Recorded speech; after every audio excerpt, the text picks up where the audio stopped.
Hi everybody, it's Lauren from sassyinthecity.com. I hope you're well. Today I am on annual leave from GQ, which is really exciting, and Monday is always the best day to take off because it's usually the most busy, so I do feel a bit guilty about that. But I wanted to do this video today. It's not fashion and it's not beauty, and I cannot believe how many wrinkles I have. But it's actually to do with careers and my experience and how to actually get into the media industry.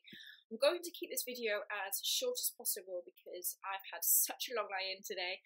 I've spent way too long in the shower, and I'm actually about to go with my good friend Nicole for lunch. So hi Nick and Nathan, if you're watching. I have had probably about 30 emails, and I know that's not a lot to most people, but to me that's quite a lot. Of emails from people asking, how did you get into the industry? How do I get my CV out there? Where do I look for these vacancies, and how do I intern? La la la. So I wanted to read out some of the emails that I've been receiving, and give you kind of my background. Firstly, it's really nice actually to see that so many people are interested in the world of media. It's such a great industry to be in. Personally, myself, I could not think of another job that I would like to do. And it's not easy to get into, but when you're in it, it's such a nice, familiar kind of environment. People will always tell you that they know people from another magazine, or they know someone from another website. They know the advertising contact, they know the client. It's very like that. Daniel actually also works in media, and at first I was a bit hesitant because I've dated people in media before, and it's very gossipy. So to start with, I actually did go to university. I studied accounting and finance for just 1 year. I really did enjoy it, but it wasn't for me. So after 1 year, I actually changed and I studied marketing. I was really fortunate in my class. Upon graduating, I actually did get a job in London in media. It was very unusual back then because we were kind of the first year of the recession. I think it was myself and one other person who actually did have a job. And it was difficult. It was tough. Every company was laying people off. It was very difficult to break into it. There were a lot more internships coming up in lieu of the actual, senior paid for jobs. So I started working at the National Magazine Company, which actually merged with a company called Hachette to become Hearst. I think it was always kind of Hearst owned. And I was so fortunate because I got to work on the likes of Cosmopolitan, Men's Health, Esquire, Harper's Bazaar. I think it was 16 titles I was working on at one point, and 7 websites. So my job was very much to work within the advertising team, and my job was actually changing even then because it was the launch of digital. So we started, approaching clients to see if they wanted to advertise on the websites. And it was a very interesting time. So I worked there for about 2.5 years. One of the things which I was so fortunate to do was actually go and work in Hearst, New York City. It was actually also where they filmed not Devil Wears Prada, Confessions of a Shopaholic. So I was walking around like, oh, I remember this, I remember this, I remember this. It was fantastic. I got introduced to all the publishers there. I also kind of helped and shadowed one of the girls that were working on Cosmopolitan US, which is completely different in America. It's men, it's sex, it's relationships.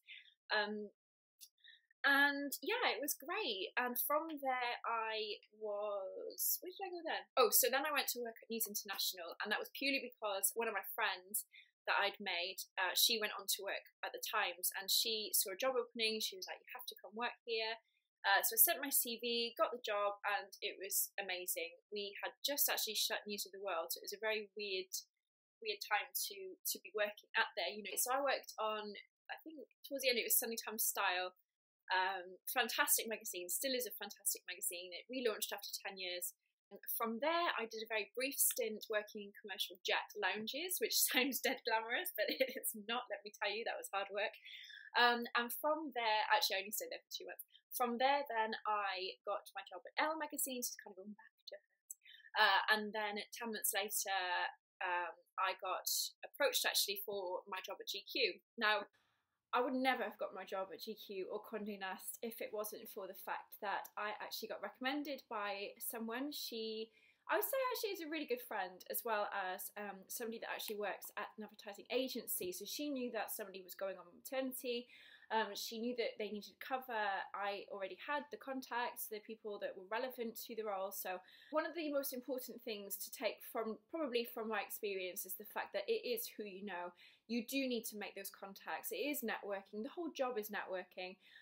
It's very much about selling yourself. It's very much about knowing things before anyone else. It's innovation. It's immediate. It's fast. You know, it's all of that. So okay, how can I intern? So if you want to become an intern, be it in editorial or the commercial departments, what you have to do, and when I say this, I don't mean just half-heartedly, I mean you literally have to go like a bull at a gate doing this. You have to make your name known. You have to contact the editorial teams. You have to email, email. You know, the contacts. Even if you just look through the front of the magazine in the masthead, you'll always find the editorial team and the commercial team and all the contacts. So the key kind of figures to bear in mind are, like the features editors or the style editors. And if you want to work in commercial, it's very much about the publishing team and the associate publisher and actually anybody.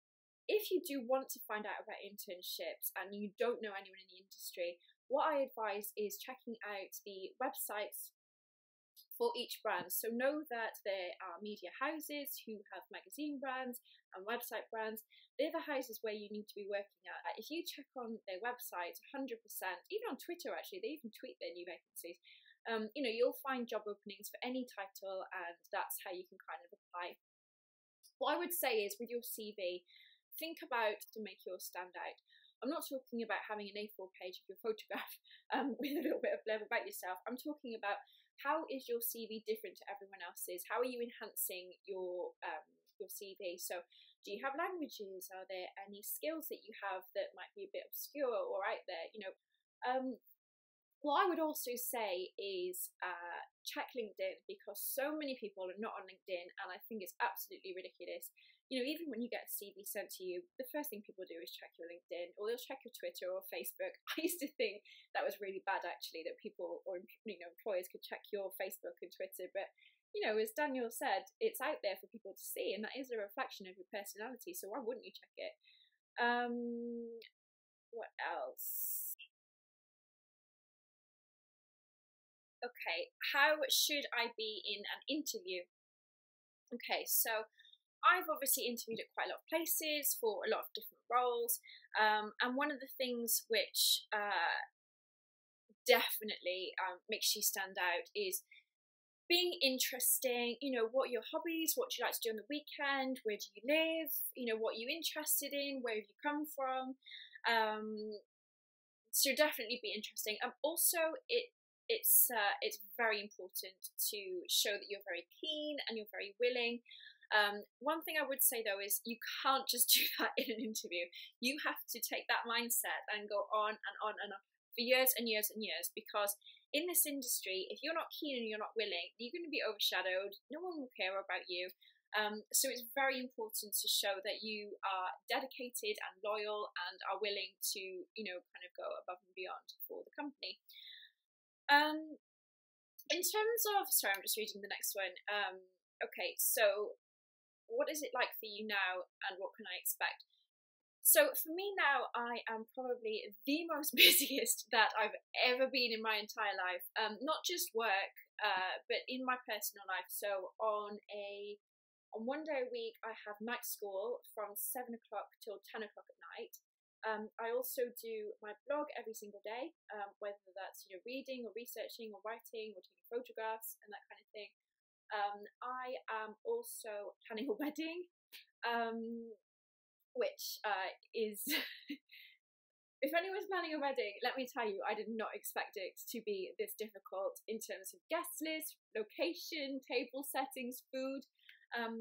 Because it's going to be a Jewish wedding, is the rabbi available?